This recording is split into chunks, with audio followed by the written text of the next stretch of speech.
Okay, I'm just gonna go into my colonies really quick. That far colony, I've got that O2 sensor.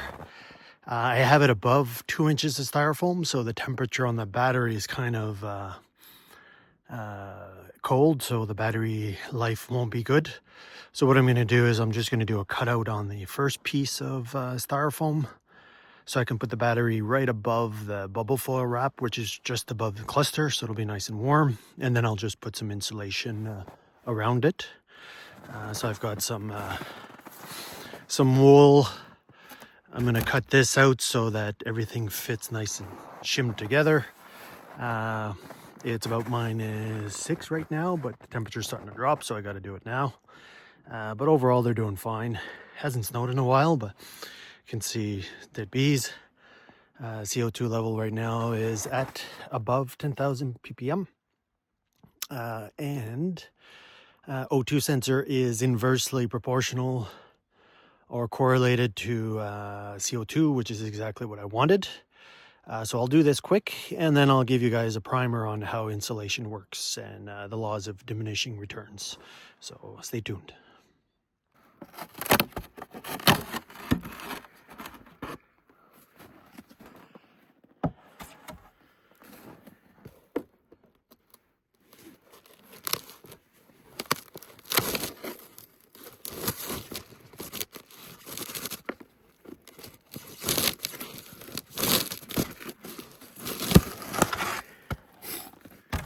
Okay, so you can see sensors there, but I need to put it in the middle. So I'll do that.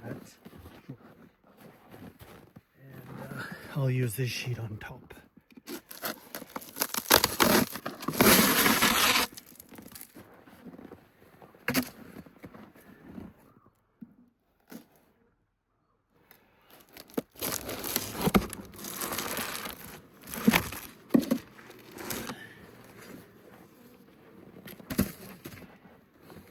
So at least the bees can't come out. So I'm going to use my knife. Just cut a slit here so I can move it. I can move the cable in a proper location.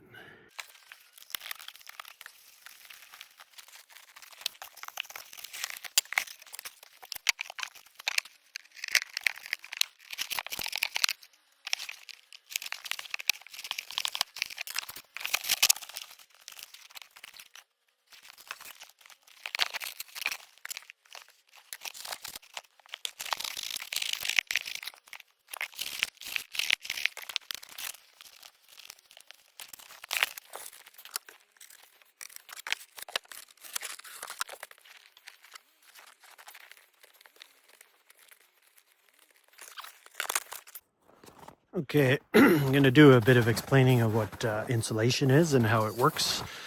So heat loss is a function of surface area times the difference of temperature above and inside. So the temperature differentials across that surface, and then how resistant the surface or that material is to heat exchange, just to keep it simple.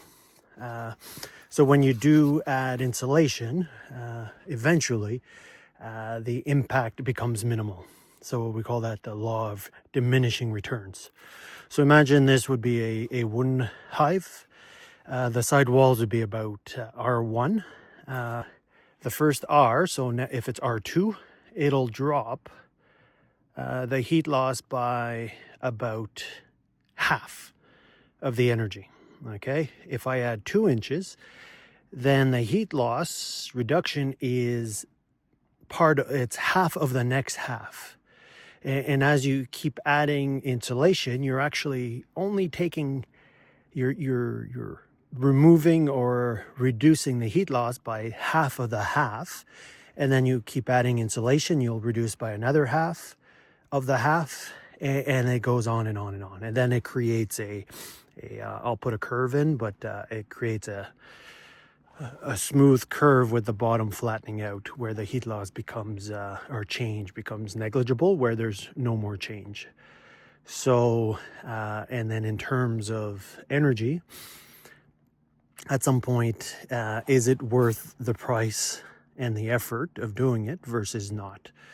So what you need to understand is your conditions. So like I said, this here is, for a lot of folks in the US, this would be considered cold. Here it's considered warm. So my winter and the intensity of my winter is much more than most of you. So we call that, there's a figure that you can get out of charts. It's called heating degree days. I use cluster degree days. I just created my own with a different base temperature. And what that does is it gives me an idea of how much cold. Because once you know how much cold and some of the extremes, so the extreme cold temperatures, then you can actually start deciding how much insulation you actually need. And I'd say in general, the key is top insulation. I'd say is a must for pretty much everybody. It'll help you in the winter for sure by cutting down heat loss through the top. And just so you know, about 15 to 25% of the heat loss, because heat rises, is on your top surface. The side walls, you don't necessarily need as much as your top. And I'd say for a lot of you, probably tar paper or some type of light wrapping is plenty good. But I do recommend at least an inch to 2 inch on top, and that way there you're pretty much guaranteed to not have to worry about it. Condensation on top of the bees, and I guess the other advantage is if you do have an insulated lids during the summer, it'll have the reverse impact. It'll help your bees stay cool. So if your lids leach or leak out a lot of heat, in the summer it'll be the opposite, where the outside temperature, that solar gain of that surface gets really, really hot. It'll conduct heat into your colonies. So one recommendation I have is just insulate your covers year round.